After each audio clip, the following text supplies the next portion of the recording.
जय हिंद दोस्तों मैं आज जो आपको पेपर कराने जा रहा हूँ, यह पेपर आपका दानापुर जेडारो में पूछा गया था। और जो वहाँ की कट ऑफ गई थी 41 क्वेश्चन जिन लड़कों ने कर रखे थे, उनका जो फाइनल मेरिट आया था वहाँ पे नाम देखने को मिल गया था। तो मैं जितने भी क्वेश्चन करा रहा हूँ, इनके सबसे पहले आप आंसर देने का ट्राई करिएगा। अगर आपके भी क्वेश्चन 41 तक सही आ रहे हैं तो आपका सिलेक्शन बिल्कुल कंफर्म है कि हो जाएगा। और आपकी जो तैयारी बहुत अच्छी आपकी चल रही है। दोस्तों मैं जितने भी क्वेश्चन करा रहा हूँ ना, ये सारे क्वेश्चन नोट भी करते चलना है, क्योंकि क्या होता है ना, एक जेडारो जो क्वेश्चन होता है दूसरे जेडारो में बिल्कुल पूछा जाता है। तो मैं आपको दानापुर जेडारो क्वेश्चन करा रहा हूँ। अगर आप किसी भी जेडारो से तैयारी कर रहे हो तो आपकी जेडारो में ऐसी क्वेश्चन वहां पे देखने को मिल जाएंगे। तो मैं जितने भी क्वेश्चन डेली कराता हूँ, इन सारे क्वेश्चन का एक कॉपी में लिखते रहना। आप एग्जाम बिल्कुल ऐसे क्वेश्चन वहां पे देखने को मिल जाएंगे। तो आइए स्टार्ट करते और आपको सॉल्व कराते हैं दानापुर जेडारो में आए हुए क्वेश्चन को।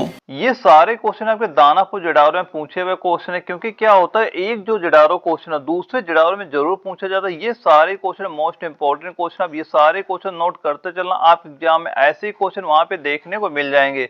और जो हमारा पहला क्वेश्चन आता है बायोलॉजी का, इसमें पूछा जा रहा है कि खाद्य प्रोटीन के दो सबसे समृद्ध ज्ञात स्रोत कौन से हैं। और हमारे चार ऑप्शन क्या दिए जा रहे हैं, पहला है मांस तथा अंडे, दूसरा दूध और सब्जियां, तीसरा है सोयाबीन और मूंगफली, और चौथा है एक प्रकार का शैवाल और अन्य सूक्ष्म जीव।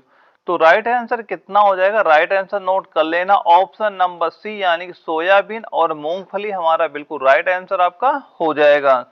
अगले क्वेश्चन में पूछा जा रहा है कि किस ऊतक के नख, खुर और सींग बने होते हैं। और इसके जो चार ऑप्शन दिए जा रहे हैं, पहला है क्यूटाइट के, दूसरा है काइटिन के, तीसरा है किरेटिन के, और चौथा क्या है ट्यूनिसिन के। तो राइट आंसर कितना हो जाएगा, राइट आंसर नोट कर लेना, ऑप्शन नंबर सी यानी कि किरेटिन के हमारा बिल्कुल राइट आंसर हो जाएगा। दोस्तों इनके जो आंसर है खुद देने का पहले ट्राई किया करिए, इससे आपको आइडिया लग जाएगी आपकी तैयारी कैसी चल रही है। और जो कट ऑफ इसकी गई थी, आपकी फाइनल कट ऑफ 38 क्वेश्चन गई थी। अगर आपके 38 प्लस क्वेश्चन आ रहे हैं तो आप जब भी एग्जाम एनए का देंगे वहां पे आपका एग्जाम बिल्कुल क्लियर हो जाएगा। और इसके बाद जो हमारा अगला क्वेश्चन आया पूछा गया था 3 नंबर, इसमें पूछ रहा है कि लार किसके पाचन में मदद करती है। और चार ऑप्शन क्या है, पहला है वसा, दूसरा स्टार्च, तीसरा है प्रोटीन, और चौथा है क्या है विटामिन। तो राइट आंसर कितना हो जाएगा वह नोट कर लेना, ऑप्शन नंबर बी यानी कि स्टार्च हमारा बिल्कुल राइट आंसर आपका हो जाएगा। अगले क्वेश्चन में पूछ रहा है कि मुख से निकली लार पाचन करती है। और इसके भी चार ऑप्शन क्या है, पहला प्रोटीन, दूसरा मंड, तीसरा वसा, और चौथा है विटामिन। तो राइट आंसर कितना हो जाएगा, राइट आंसर नोट कर लेना, ऑप्शन नंबर बी यानी मंड यानी स्टार्च का पाचन करती है। ऑप्शन नंबर बी हमारा बिल्कुल राइट आंसर आपका हो जाएगा। अगला क्वेश्चन आता है, इसमें पूछा जा रहा है कि स्थितियों और दांतों यानी कि स्थियों और दांतों, स्थियों मतलब हड्डी, उसमें लिखा हुआ मतलब यही हड्डी है, और हड्डी और दांतों में मौजूद रासायनिक द्रव कौन सा है। और इसके चार ऑप्शन क्या है, पहला है कैल्शियम फास्फेट, दूसरा है कैल्शियम क्लोराइड, तीसरा है कैल्शियम सल्फेट, और चौथा है कैल्शियम बोरेट। तो राइट आंसर कितना हो जाएगा वह हो जाएगा नोट करना, ऑप्शन नंबर ए यानी कैल्शियम फास्फेट हमारा बिल्कुल राइट आंसर आपका हो जाएगा। अगले क्वेश्चन में पूछा जा रहा है निम्नलिखित में से किसको आरबीसी की कब्रिस्तान कहा जाता है। और इसके चार ऑप्शन क्या है, पहला है यकृत, दूसरा है प्लीहा, तीसरा है मस्तिष्क, और चौथा है हृदय। तो राइट आंसर कितना हो जाएगा वह नोट करना, ऑप्शन नंबर बी यानी कि प्लीहा हमारा बिल्कुल राइट आंसर आपका हो जाएगा। अगले क्वेश्चन में पूछ रहा है कि हमारे शरीर में त्वचा की सतह के नीचे मौजूद वसा किसके विरुद्ध अवरोधक का कार्य करती है। और चार ऑप्शन क्या है, पहला है शरीर से ऊष्मा की क्षति, दूसरा है शरीर के अनिवार्य द्रवों की क्षति, और तीसरा क्या है शरीर से लवण की क्षति, और चौथा क्या पर्यावरण। अगर आपको नर्सिंग असिस्टेंट के एग्जाम में कंफर्म सिलेक्शन लेना है तो नोट्स लेना ना भूले, जहां पर आपको मिलेंगे न्यू सिलेबस के बायोलॉजी के 3800 क्वेश्चन, फिजिक्स के 3600 क्वेश्चन, केमिस्ट्री के 3700 क्वेश्चन, और जीके के 3500 क्वेश्चन, और मैथ कंप्लीट मैथ के आपको 2000 क्वेश्चन मिलेंगे। अगर आप ये तैयार कर लेते तो एक भी क्वेश्चन आपके एग्जाम से बाहर नहीं जाएगा। तो दिए गए नंबर संपर्क करके नोट्स लें और अपना सिलेक्शन कंफर्म करें। से हानिकारक सूक्ष्म जीवों का प्रवेश। तो राइट आंसर नोट करना क्या हो जाएगा, ऑप्शन नंबर ए यानी शरीर से ऊष्मा की क्षति हमारा बिल्कुल राइट आंसर आपका हो जाएगा। अगले क्वेश्चन में पूछ रहा है कि विटामिन बी टू का अन्य नाम क्या है? और पहला ऑप्शन हो गया हमारा थायमिन, दूसरा हो गया हीमोग्लोबिन और तीसरा हो गया राइबोफ्लेविन और चौथा क्या है? डेक्सट्रोज। तो राइट आंसर कितना हो जाएगा? राइट आंसर नोट कर लेना इसका ऑप्शन नंबर सी यानी कि राइबोफ्लेविन हमारा बिल्कुल राइट आंसर आपका हो जाएगा। दोस्तों मैं जितने भी क्वेश्चन करा रहा हूँ ये सारे क्वेश्चन मोस्ट इंपोर्टेंट क्वेश्चन है, आप ये सारे क्वेश्चन नोट करते चलना, आपको जब भी एग्जाम लगेगा वहां पे आपको ऐसे ही क्वेश्चन देखने को मिल जाएंगे। और जो हमारा अगला क्वेश्चन आता है 9 नंबर, इसमें पूछ रहा है स्कर्वी रोग किस विटामिन की कमी के कारण होता है? और चार ऑप्शन क्या है? पहला है विटामिन ए, दूसरा विटामिन के, तीसरा विटामिन सी और चौथा विटामिन बी 12। तो राइट आंसर कितना हो जाएगा वह नोट कर लेना ऑप्शन नंबर सी यानी कि ऑप्शन नंबर सी यानी कि सी, विटामिन सी की कमी से कौन सा रोग होता है? वह स्कर्वी रोग हो जाता है। अगले क्वेश्चन में पूछा गया था गुर्दे यानी किडनी की कार्यात्मक यूनिट क्या है? और इसके चार ऑप्शन क्या है? पहला एक्सॉन, दूसरा न्यूरॉन, तीसरा नेफ्रॉन और चौथा क्या है? धमनी। तो राइट आंसर इसका भी नोट कर लेना, राइट आंसर कितना हो जाएगा? ऑप्शन नंबर सी यानी कि नेफ्रॉन हमारा बिल्कुल राइट आंसर आपका हो जाएगा। अगले क्वेश्चन में पूछ रहा है कि हमारे शरीर में कुल कितनी मांसपेशियां होती हैं? दोस्तों ये क्वेश्चन जो हमेशा लगभग में ही सही होता है आपका, और जो वहां पे आपके ऑप्शन दिए गए थे, पहला था 565, दूसरा था 656, तीसरा है 665 और चौथा है 556। तो इसका राइट आंसर जो वहां पे किया गया था वह ऑप्शन नंबर बी यानी कि 656 हमारा बिल्कुल राइट आंसर आपका हो जाएगा। यानी हमारे शरीर में कुल कितनी मांसपेशियां होती हैं? कितनी मांसपेशियां होती हैं? वह होती हैं 656 हमारा बिल्कुल राइट आंसर आपका हो जाएगा। अगला क्वेश्चन में पूछा गया था कि ऑस्टियोसाइट पाए जाते हैं, और इसके चार ऑप्शन क्या थे? पहला है हमारा अस्थि में, दूसरा रुधिर में, तीसरा उपास्थि में और चौथा क्या? लसिका में। तो इसका राइट आंसर कितना हो जाएगा वह नोट कर लेना ऑप्शन नंबर ए यानी कि जो ऑस्टियोसाइट कहाँ पाए जाते हैं? ये अस्थि में पाए जाते हैं। ऑप्शन ए हमारा बिल्कुल राइट आंसर आपका हो जाएगा। अगले क्वेश्चन में पूछा जा रहा है कि हीमोग्लोबिन की अधिकतम बंधुता कहाँ होती है? और इसके चार ऑप्शन क्या है? पहला है ऑक्सीजन के लिए, दूसरा है कार्बन डाइऑक्साइड के लिए, तीसरा है कार्बन मोनोऑक्साइड के लिए और चौथा क्या है? नाइट्रोजन के लिए। तो राइट आंसर कितना हो जाएगा वह नोट कर लेना ऑप्शन नंबर सी यानी कि कार्बन मोनोऑक्साइड के लिए हमारा बिल्कुल राइट आंसर आपका हो जाएगा। और जो अगला क्वेश्चन है इसमें पूछ रहा है कि लाल रक्त कणिकाओं का औसत जीवन काल लगभग कितने समय का होता है? और इसके चार ऑप्शन क्या है? पहला है 100 से 200 दिन, दूसरा है 100 से 120 दिन, तीसरा है 160 से 180 दिन और चौथा क्या है? 150 से 200 दिन।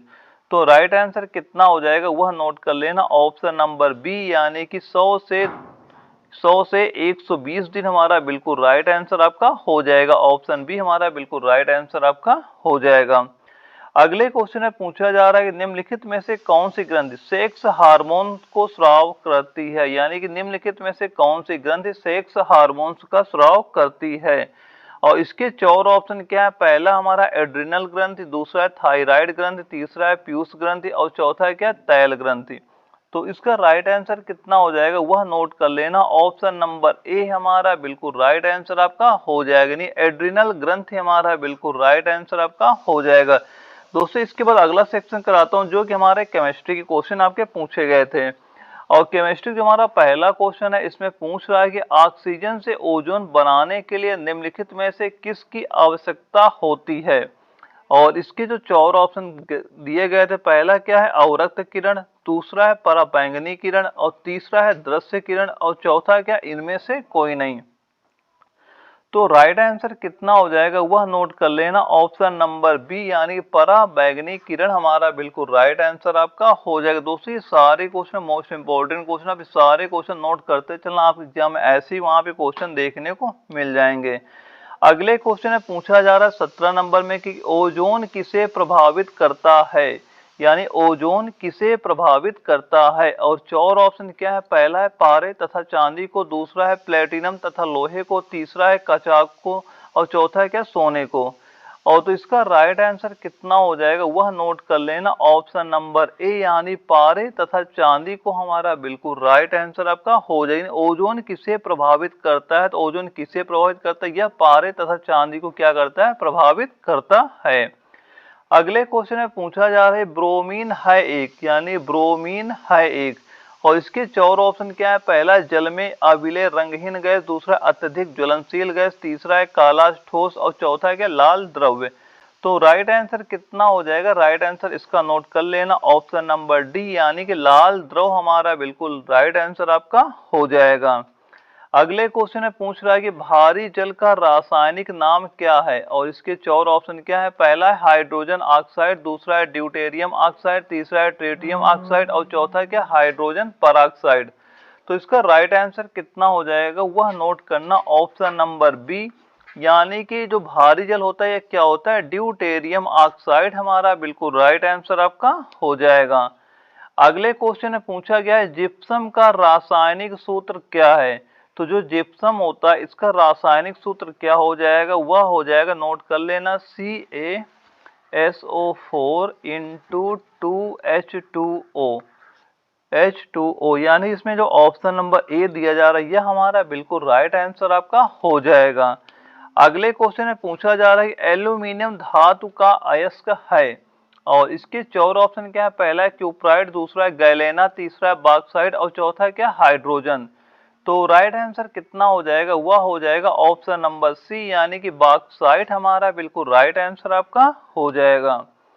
अगले क्वेश्चन में पूछ रहा है कि गोबर गैस प्लांट में कौन सी गैस उत्पन्न होती है, और हमारे 4 ऑप्शन क्या है। पहला है कार्बन मोनोऑक्साइड, दूसरा ऑक्सीजन, तीसरा मीथेन, और चौथा है अमोनिया। तो राइट आंसर कितना हो जाएगा, वह होगा ऑप्शन नंबर सी, यानी कि मीथेन हमारा बिल्कुल राइट आंसर आपका हो जाएगा। अगले क्वेश्चन में पूछ रहा है कि इलेक्ट्रॉनों की खोज निम्न द्वारा की गई थी, और 4 ऑप्शन क्या है। पहला है मोसले, दूसरा है मिलिकॉन, तीसरा है थॉमस, और चौथा है क्या है रदरफोर्ड। तो इसका राइट आंसर कितना हो जाएगा, राइट आंसर नोट करना, ऑप्शन नंबर सी, यानी कि थॉमस हमारा बिल्कुल राइट आंसर आपका हो जाएगा।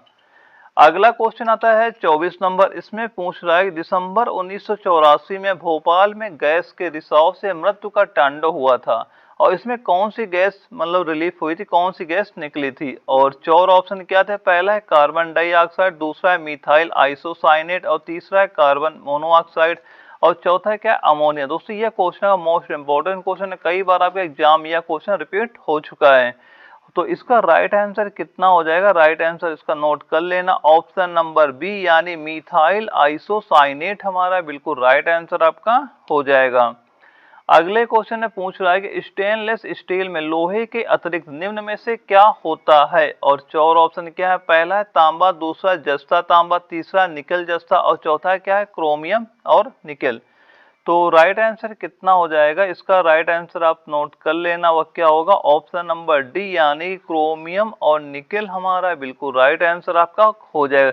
दोस्तों ये हमेशा ध्यान रखना, जो एक जिडारो क्वेश्चन दूसरे जिडारो में बहुत ज्यादा रिपीट होता है, तो आप ये सारे क्वेश्चन नोट करते चलना। और अगला क्वेश्चन हमारा है 26 नंबर, इसमें पूछ रहा है कि पानी की स्थायी कठोरता क्या मिलाकर दूर की जा सकती है, और 4 ऑप्शन क्या है। पहला है फिटकरी, दूसरा चूना, तीसरा है सोडियम कार्बोनेट, और चौथा है क्या पोटेशियम परमैंगनेट। तो राइट आंसर कितना हो जाएगा, राइट आंसर इसका नोट कर लेना, ऑप्शन नंबर सी, यानी सोडियम कार्बोनेट हमारा बिल्कुल राइट आंसर आपका हो जाएगा। अगले क्वेश्चन में पूछ रहा है कि ऊनी कपड़े सूती कपड़ों की तुलना में गर्म होते हैं क्योंकि वे, और इसके 4 ऑप्शन क्या है। पहला है ऊष्मा के बेहतर अवशोषक होते हैं, दूसरा ऊष्मा के बेहतर रेडिएटर होते हैं, और तीसरा ऊष्मा के बेहतर रोधक हैं, और चौथा क्या सूती कपड़ों से भारी होती है। तो राइट आंसर कितना हो जाएगा, वह होगा ऑप्शन नंबर सी, यानी ऊष्मा के बेहतर क्या होते हैं, रोधक होते हैं। अगला क्वेश्चन है कि अस्थायी चुंबक बने होते हैं, और इसके 4 ऑप्शन क्या है। पहला है टिन के, दूसरा तांबे के, तीसरा मृदु लोहे के, और चौथा इस्पात के।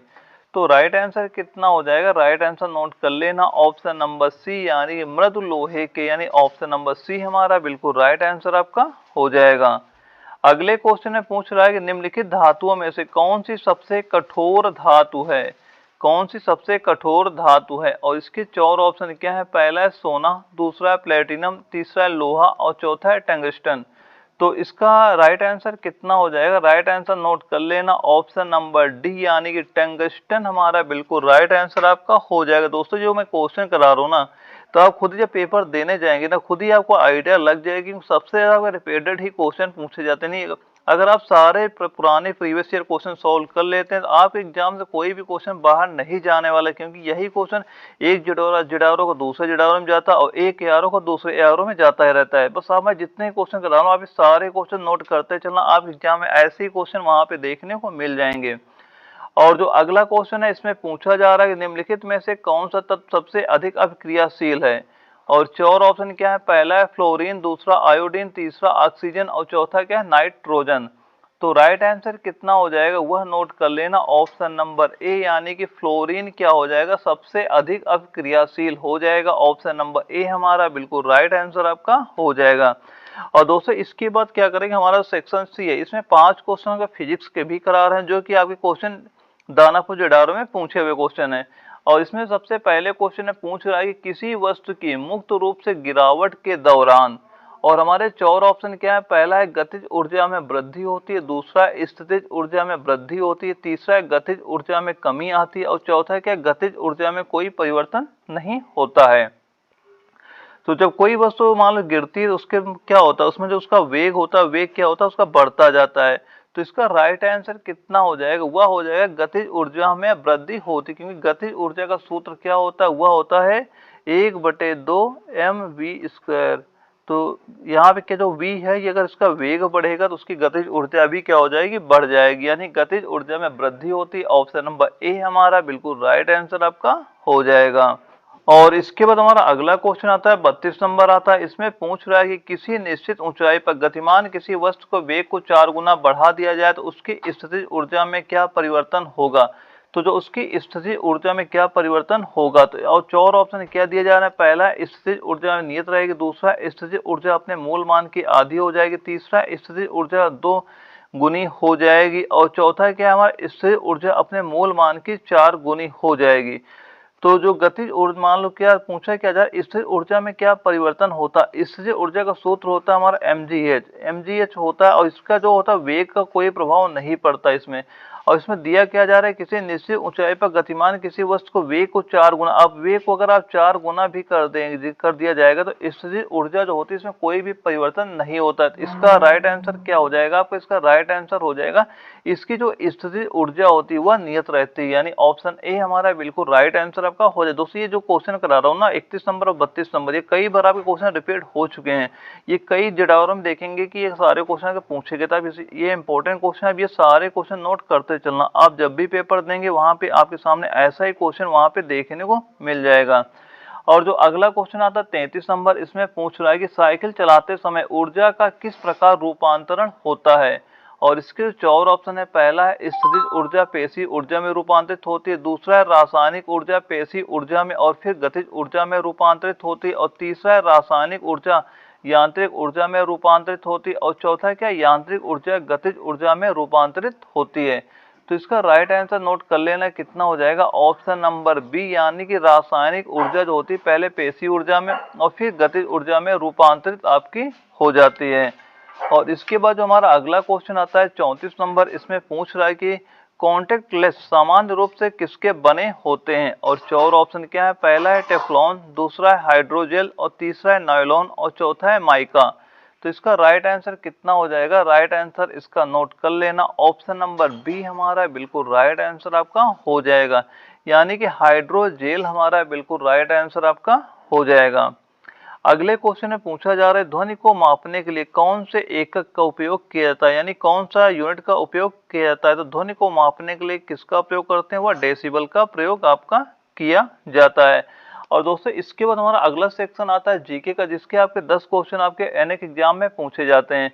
तो अब ये सारे क्वेश्चन नोट करते चलना। और जो हमारा पहला क्वेश्चन 36 नंबर है, इसमें पूछा गया था कि नीति आयोग के पदेन अध्यक्ष कौन होता है। और इसके 4 ऑप्शन क्या है, पहला योजना और विकास मंत्री, दूसरा वित्त मंत्री, तीसरा प्रधानमंत्री और चौथा क्या ग्रामीण और सामुदायिक विकास मंत्री।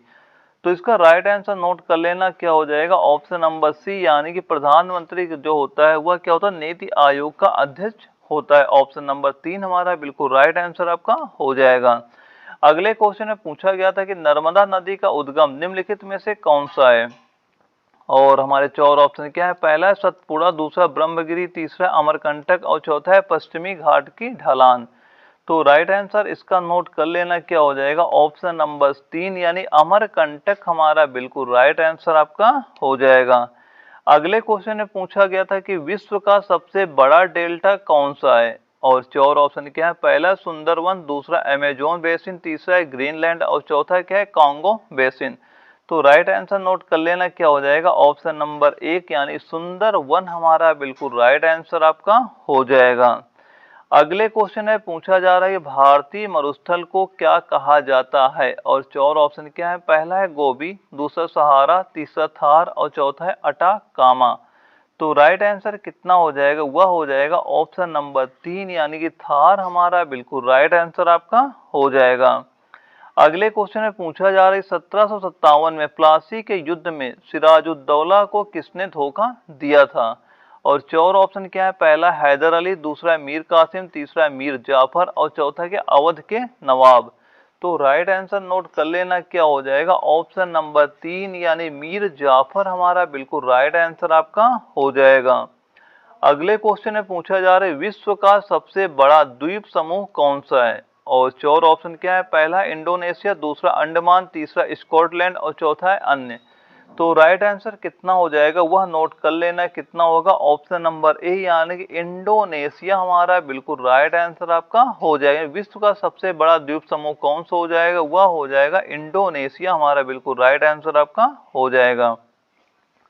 अगले क्वेश्चन में पूछ रहा है कि भारत भारतीयों के लिए नारा किस संस्था ने दिया था, और 4 ऑप्शन क्या है, पहला है हमारा अशासकीय संस्था, दूसरा है आर्य समाज ने, तीसरा है ब्रह्म समाज ने और चौथा है अन्य। तो राइट आंसर कितना हो जाएगा, वह नोट करना, ऑप्शन नंबर बी यानी आर्य समाज ने हमारा बिल्कुल राइट आंसर आपका हो जाएगा। और जो हमारा अगला क्वेश्चन आता है 43 नंबर, इसमें पूछा जा रहा है कि नॉर्वे में अर्धरात्रि के समय सूर्य कब दिखाई देता है। तो इसका जो राइट आंसर नोट कर लेना, क्या हो जाएगा, 21 जून यानी ऑप्शन नंबर बी हमारा बिल्कुल राइट आंसर आपका हो जाएगा। अगले क्वेश्चन पूछा जा रहा है निम्नलिखित में से किस देश से होकर कर्क रेखा नहीं गुजरती है, और जो इसके 4 ऑप्शन दिए जा रहे हैं, पहला है जायरे, दूसरा चीन, तीसरा भारत और चौथा यह सभी। तो इसका राइट आंसर नोट कर लेना, राइट आंसर कितना हो जाएगा, जो हमारा जायरे दिया जा रहा है यानी ऑप्शन नंबर ए दिया जा रहा है। यहाँ से क्या होता है, जो कर्क रेखा हुआ नहीं गुजरती है, और चीन हो गया, भारत हो गया, इनसे क्या होती है, कर्क रेखा गुजरती है, लेकिन जो जायरे है यहाँ से कर्क रेखा आपकी नहीं गुजरती है, इसलिए ऑप्शन नंबर ए हमारा बिल्कुल राइट आंसर आपका हो जाएगा। अगले क्वेश्चन में पूछा गया कि भारत का सबसे चौड़ी नदी कौन सी है। तो भारत की जो सबसे चौड़ी नदी होती है वह कौन सी होती है, वह ब्रह्मपुत्र नदी आपकी जो होती है सबसे चौड़ी नदी आपकी होती है जो भारत में प्रवाहित होती है, यानी ऑप्शन नंबर ए हमारा बिल्कुल राइट आंसर आपका हो जाएगा। और दोस्तों इसके बाद हमारा एक अगला सेक्शन आता है जो हमारा मैथमेटिक्स का आता है, जिसके 5 क्वेश्चन आपके पूछे जाते हैं, और मैथ जो क्वेश्चन पूछे थे बिल्कुल नॉर्मल होते हैं, बहुत टफ क्वेश्चन आपके एग्जाम में नहीं पूछे जाते हैं। और जो हमारा पहला क्वेश्चन आया था 46 नंबर, इसमें पूछा जा रहा है कीमत में 20% की वृद्धि करने के बाद बढ़ाए गए भाग में 25% की छूट देने पर क्या होगा। तो दोस्तों मैं एक रूल बता रहा हूँ, ये रूल जब भी कोई ऐसा क्वेश्चन आपके सामने आता है यही रूल लगाना, वहां पे आपको जो टाइम होता है बिल्कुल नहीं लगेगा इस क्वेश्चन को सॉल्व करने में। ये रूल क्या हो जाएगा हमारा, इससे सॉल्व करना, पहला क्या लिखोगे, x प्लस वाई और प्लस एक्स वाई और बटे 100। जो भी क्वेश्चन आपके सामने ऐसे आते हैं यही रूल फॉलो करना, यहाँ से जो इसका आंसर होता है बड़ी आसानी से आपका निकल के आ जाएगा। तो पहले जो हमारा x क्या हो, जो दो मान दिए जाएंगे वो मान यहाँ पे आप रख देंगे। जैसे पहला हमारा क्या है, एक मान x का मान मान लो 20% हो गया, वृद्धि हो रही है, इसमें क्या हो रहा है, नुकसान हो रहा है, घाटा हो रहा है 25%, ठीक है। तो जहाँ पे x है वहां पे क्या रख देंगे, +20 यानी वृद्धि कर रहे हैं, फिर y की जगह क्या रखें, -y, क्योंकि क्या कर रहे हैं, फिर बाद में क्या कर रहे हैं, छूट दे रहे हैं, यहाँ कर देंगे -25 और यहाँ प्लस रहेगा, और x जहाँ रखा क्या रखा है, +20 रखा है, और जहाँ y रखा है गुणे माइनस का 25 कर दोगे और बटे क्या कर देंगे 100, ठीक है। अब देखो यह प्लस और माइनस का गुणा हमेशा क्या होता है, माइनस ही होता है, तो यहाँ पे सीधा क्या करते हैं, माइनस कर देते हैं, और इनके जो ये चिन्ह लगे हैं इनको हटा देते हैं, ठीक है। अब काट दो, यहीं से हमारा जो आंसर निकल के आ जाएगा, 25 से इसे काटेंगे कितना आ गया, 25 चौके 100 हुआ, और 4 से इसे काट दिया, 4 पंचे 20 हुआ, और प्लस का 20 है, माइनस का 25 है, तो यहाँ माइनस के हुआ 5 और इधर कितना बचा है, माइनस का बचा है 5। यानी टोटल कितना हो गया, माइनस का 10% क्या हो जाएगी, 10% की हो जाएगी कमी। यानी कि हमारा ऑप्शन नंबर जो बी दिया जा रहा है यह बिल्कुल राइट आंसर आपका हो जाएगा। दोस्तों ऐसे ये क्वेश्चन सॉल्व करना, आपको वहां भी टाइम बिल्कुल नहीं लगेगा आपके एग्जाम में। और जो अगला क्वेश्चन है इसमें पूछा जा रहा है, राम 8 दिन में 125 रुपए अर्जित करता है और श्याम 10 दिन में 140 रुपए अर्जित करता है, तो उनके अर्जन का अनुपात क्या है। यानी कि वो मान लो अब अर्जन का अनुपात निकालना, तो एक दिन निकालोगे, एक दिन में राम कितना कमा रहा है, एक दिन में राम कितना कमा रहा है और एक दिन में श्याम कितना कमा रहा है, इन दोनों का रेशियो निकाल लो, वही हमारा आंसर हो जाएगा। अब राम अगर 8 दिन में 125 कमा रहा है, एक दिन में कितना कमाता होगा, वह कमाता होगा 125/8, कितने रुपए वो एक दिन में कमाता होगा। और यहाँ पे मान लो अनुपात पूछ रहा है। और उसके बाद श्याम अगर 10 दिन में 140 कमा रहा है, एक दिन में कितना कमाता होगा, 140/10। जो मान कट रहा है मान को यहाँ पे काट देंगे और इससे मान लो तिरछा गुणा कर दो इन दोनों का, तो इधर तो मान लो 1 से गुणा हो जाएगा, कितना हो जाएगा, 125 हो जाएगा, इधर अनुपात है। और इधर 8 का गुणा इसमें करेंगे, कितना हो जाएगा, 8 चौक 32 को 2 हाथ से लाए 3, 8 के 8, 8 3 कितना हो जाएगा, 9 10 11, यानी कितना हो गया, 125 अनुपात 112। यानी ऑप्शन नंबर जो हमारा सी दिया जा रहा है यह बिल्कुल राइट आंसर आपका हो जाएगा। और अगला जो हमारा क्वेश्चन आता है इसमें पूछा जा रहा है, 16 आदमी एक कार्य को 15 दिन में पूरा करते हैं और 24 बच्चे उसी कार्य को 20 दिन में कर सकते हैं। 8 आदमी और 8 बच्चे उस कार्य को कितने दिन में पूरा करेंगे। तो इस सवाल को कैसे सॉल्व करेंगे, सबसे पहले तो जैसे मैं बता रहा हूँ ऐसे क्वेश्चन सॉल्व करना, यहाँ पे आपका टाइम बिल्कुल नहीं लगने वाला है। सबसे पहले मान लेते हैं कि वो कार्य तो हमारा वही है, चाहे 16 आदमी करें चाहे बच्चे करें, तो क्या करते हैं, कार्य को कर देते हैं बराबर। यानी सबसे पहले दे रहा है 16 आदमी, 16 आदमी किसी कार्य को करते हैं 15 दिन में बराबर, फिर उसी कार्य को 24 बच्चे बॉय को 20 से कर देते हैं, करते हैं कितने दिन में, 20 दिन में करते हैं। सबसे पहले इनका रेशियो ले ले, रेशियो कैसे निकालें, जो जो वैल्यू कट रही है वो वैल्यू यहाँ से काट देते हैं। 4 से इसे काटो, कितना हो गया, 4 छंग 24, 4 सीटे का काटा, 4 चौक 16 हो गया। अब मान लो 4 से इससे काट दिया, कितना, 4 पंचे 20 हो गया, और 5 से इससे काटा, कितना, 5 त्रिक 15, और 3 से इससे काट दो, 3 दूना 6। यानी यहाँ पे एक मैन बराबर कितने हो गया, 2 बॉय के बराबर आ गया है। ठीक है, यानी एक आदमी 2 लड़कों के बराबर हो। अब हमें काम कितने से कराना है, काम कराना है 8 आदमी और 8 बच्चे। हमें काम कितने से कराना है, यहाँ लिख लेते हैं, 8 आदमी मैन और 8 बच्चों से काम कराना है, कुल कितना समय लेगा। लेकिन यहाँ पे हमने अभी क्या निकाला कि एक आदमी बराबर 2 बच्चे, तो 8 आदमी, यहाँ पे 8 आदमी बराबर कितने हो जाएंगे, 16 बच्चे, 16 बॉय और प्लस 8 बॉय पहले दिए, या टोटल हो कितने के, 24 लड़कों से हमें काम करवाना है। ठीक है, लेकिन सवाल में क्या दे रहा है इसमें, अब यहाँ पे आ जाओ, ये वाला छोड़ दो पूरा, इधर आ जाओ। 24 बच्चे उसी कार्य को 20 दिन में करते हैं। अब अगर 24 बच्चे उसी कार्य को 20 दिन में करते हैं, 24 बच्चे उस कार्य को कितने दिन में करेंगे, ये निकाल लो, ये हमारा आंसर हो जाएगा। यानी कि 24 बच्चे किसी कार्य को कितने दिन में कर रहे हैं, 20 दिन में। अब उसी कार्य को 24 बच्चे मान लो जो हमें निकालना है, कितने दिन में करेंगे, 24 कर दो इससे भाग, इस 24 से 24 कट गया, हमारा बराबर आ कितना गया, 80 दिन, 80 डे, यानी वो 20 डे। हमारा कितना राइट आंसर हो जाएगा, 20 दिन। यानी ऑप्शन नंबर जो डी दिया जा रहा है ये हमारा बिल्कुल राइट आंसर आपका हो जाएगा। दोस्तों जो क्वेश्चन मैं जैसे करा रहा हूँ ऐसे ही क्वेश्चन की प्रैक्टिस करना, आप एग्जाम में बिल्कुल टाइम वहां पे नहीं लगेगा। सारे क्वेश्चन प्रीवियस ईयर के क्वेश्चन, आप इनकी प्रैक्टिस बार बार करते रहिएगा। अगला क्वेश्चन आता है 49 आता है, और इसमें हमसे पूछा क्या जा रहा है, पूछा जा रही है 15,000 की राशि 2 वर्ष के चक्रवृद्धि ब्याज और साधारण ब्याज के बीच 96 रुपए का अंतर, तो वार्षिक ब्याज की दर कितनी होगी। दोस्तों जब भी आपके सामने 2 वर्ष का अंतर दिया जाए, चक्रवृद्धि ब्याज और साधारण ब्याज का, तो एक रूल याद कर लीजिए, इस रूल को फॉलो करना, आपका क्वेश्चन बहुत ही आसानी से लग जाएगा। अगर 2 वर्ष की बात हो रही हो तो सीधा अंतर बराबर कितना हो जाएगा, वह हो जाएगा मूलधन गुणे r/100 का होल स्क्वायर। और जहां पे r क्या होता है, जो r होता है यह क्या हो जाएगा, हमारी दर हो जाएगी। तो अंतर कितना दिया जा रहा है, 96 दिया जा रहा है, और यहाँ पे मूलधन कितना है, 15,000 दिया जा रहा है, और गुणे r का मान दर के स्क्वायर कर देंगे और बटे कर दो 100 गुणे 100। क्योंकि ये स्क्वायर लगा है, 2 बार 100 कर देंगे। जो बयान कटे काट दो, 0 0 कट गया, इस 0 से 0 कट गया। अब 5 से काटा, 5 त्रिक 15 हो गया, इसे 5 से काटा, 5 दूना 10 हो गया। इसे 3 से ये भी कट जाएगा, 3 त्रिक का 9, 3 दूना 6 हो गया। अब बच कितना रहा है, जो बच रहा है उसे सबसे पहले लिख लेते हैं। यानी इधर तो बच रहा है 32 और इधर बच रहा है हमारा आर स्क्वायर बटे 2। तो 2 से इसका गुणा हो जाएगा, कितना हो जाएगा, वह हो जाएगा 3 दूना 6 और 2 दूना 4, 64 बराबर आर स्क्वायर हो गया। तो आर का मान कितना आ जाएगा, वह हो जाएगा 8। यानी कितने परसेंट मान दर क्या हो जाएगी, वह हो जाएगी 8%। यानी ऑप्शन नंबर जो सी दिया जा रहा है यह हमारा बिल्कुल राइट आंसर आपका हो जाएगा। और इसके बाद हमारा अगला क्वेश्चन आता है। इसमें पूछ रहा है कि एक शंकु का आधार का क्षेत्रफल 57 सेंटीमीटर है और ऊंचाई 10 सेंटीमीटर है, उसका आयतन क्या होगा। अब मान लो एक ये शंकु होता है, ये क्या हो गया हमारा एक शंकु हो गया है, ये क्या हो गया एक शंकु हो गया। और इसमें दिया क्या जा रहा है, एक शंकु के आधार का क्षेत्रफल, यानी जो ये आधार है इसका क्षेत्रफल कितना है, ये क्षेत्रफल दिया जा रहा है 57। ठीक है, लेकिन जो ये क्षेत्र है कैसे, ये वृत्त जैसा है, ये वृत्त जैसा है, यानी कि ये मान दिया किसका जा रहा है, पाई स्क्वायर का मान दिया जा रहा है, इसकी ये वृत्त है। और इसकी क्या करें, जो ऊंचाई है, और मान लो इसकी जो ऊंचाई दी जा रही h का मान क्या है 10 सेंटीमीटर, h का मान क्या है 10 सेंटीमीटर। और पूछ रहा है उसका आयतन कितना होगा।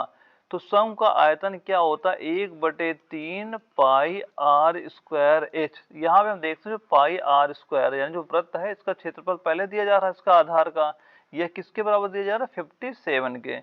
तो जो जो मान दिया जा रहा है रख दो यहाँ पे 51, यहाँ पे कितना हो गया 57 हो गया। ऊंचाई एच का मान कितना दिया जा रहा है 10 दिया जा रहा है। जो कटे काट दो, 3 से काटो, 3 1 के 3, 3 9 27 हो गया। और 19 गुणे 10 करें कितना आ जाएगा 190 सेंटीमीटर क्यूब। ठीक है, यानी हमारा जो ऑप्शन नंबर सी दिया जा रहा है यह बिल्कुल राइट आंसर आपका हो जाएगा। और दोस्तों मैं जितने भी क्वेश्चन करा रहा हूं, अगर किसी भी क्वेश्चन में अगर आपको कोई भी डाउट होता है तो आप हमें कमेंट बॉक्स में कमेंट कर देना, उसका सोल्यूशन मैं वहां पे प्रोवाइड करा दूंगा। और दोस्तों यह वीडियो अगर आपको जरा भी अच्छी लगी हो तो वीडियो को लाइक कर देना, अगर चैनल नए हो चैनल सब्सक्राइब भी कर लेना, ताकि आगे चल के आपको इस तरह की वीडियो मिलते रहे। ओके दोस्तों, मिलते हैं अगले वीडियो में, तब तक के लिए जय हिंद।